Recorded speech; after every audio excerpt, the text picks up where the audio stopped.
सालों पहले कृष्णा राज्य में एक राजा का राज हुआ करता था। वो काफ़ी हट्टा-कट्टा और स्वस्थ था। उसे सबसे ज़्यादा कुछ पसंद था तो वो था खाना। उसे हरदम कुछ न कुछ खाने का ही मन करता था। हरदम खाते रहने से उस राजा को मोटापे की परेशानी हो गई। होते होते मोटापा इतना बढ़ गया कि वो राजा बीमार रहने लगा। हर बार डॉक्टर राजा को खाना कम खाने की सलाह देते थे ताकि राजा का मोटापा कुछ कम हो सके, लेकिन राजा अपने खाने की आदत को कम नहीं कर पा रहा था। एक दिन दोबारा उसने एक डॉक्टर को दिखाया। उसने भी राजा को खाना कम करने की ही सलाह दी। इस बात से राजा को काफ़ी तेज़ गुस्सा आ गया। उसने गुस्से में राज्य में ऐलान करा दिया, जो मेरा अच्छा इलाज करेगा उसे मुँह मांगी रकम दी जाएगी। इस ऐलान के साथ राजा ने एक शर्त भी रखी कि जो भी उसके इलाज में नाकाम होगा उसके सिर को कटवा दिया जाएगा। तभी एक बुद्धिमान ज्योतिष ने यह भविष्यवाणी कर दी कि कृष्णा राजा के पास सिर्फ 1 महीने का ही समय बचा है। 1 महीने में उनके जीवन का अंत हो जाएगा। इस भविष्यवाणी को जानते ही राजा परेशान हो गया। डर के मारे अब उसे नींद ही नहीं आती थी। राजा ने भविष्यवाणी करने वाले ज्योतिष को जेल में डलवा दिया। राजा ने अपने सिपाहियों से कहा कि इसे महीने भर के लिए कैद कर लो। इससे यह पता लग जाएगा कि इसकी भविष्यवाणी कितनी सही और कितनी गलत है। भले ही राजा ने ज्योतिष को जेल में डाल दिया हो, लेकिन उसके मन का डर बीतते दिनों के साथ बढ़ता ही जा रहा था। डर के मारे राजा का खाना पीना भी कम हो गया। अपनी मौत की चिंता की वजह से राजा को भूख मर सी गई थी। होते होते 1 महीना बीतने को आया।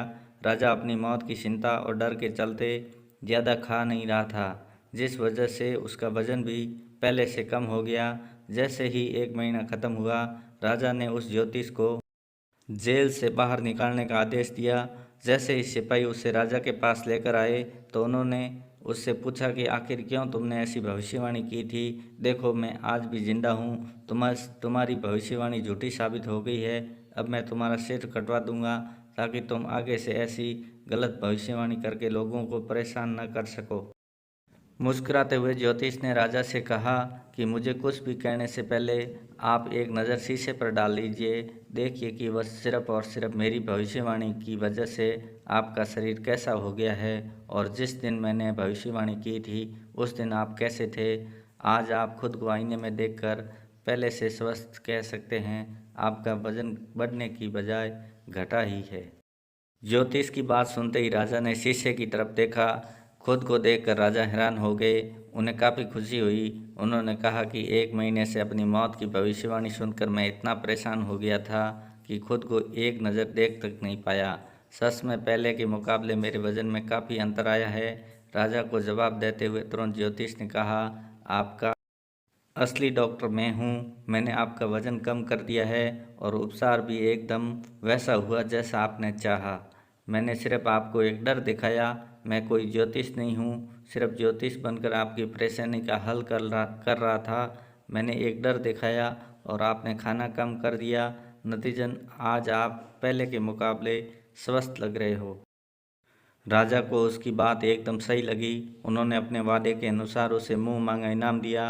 इनाम देने के बाद राजा ने थोड़ा सोचा कि जब मौत के डर के कारण खाना कम करने से स्वास्थ्य पर इतना सुधार हुआ है तो अधिक खाना नहीं चाहिए। यह सोचते ही राजा ने निश्चय कर लिया कि आगे से कभी ज़रूरत और भूख से ज़्यादा खाने का सेवन वो नहीं करेगा। देखते ही देखते राजा की सेहत एकदम ठीक हो गई। उनका वजन नियंत्रित रहने लगा और जिन बीमारियों से वो परेशान थे वो कम हो गई। इस कहानी से यही सीख मिलती है कि सबसे बड़ा डर मौत का होता है। मौत को पास देखकर इंसान सब कुछ भूल जाता है। दूसरी सीख ये कि भूख से ज़्यादा खाने से इंसान बीमार हो जाता है, इसलिए सीमित मात्रा में ही भोजन करना चाहिए। दोस्तों, अगर ये कहानी पसंद आई है तो अपने दोस्तों को शेयर करें। अगर आप मेरे चैनल पर नए हैं तो नोवेल स्टोरीज़ को सब्सक्राइब करें और नोटिफिकेशन बेल भी दबाएं। अपना और अपने परिवार का ख्याल रखें। मिलते हैं नई कहानी के साथ, तब तक के लिए धन्यवाद।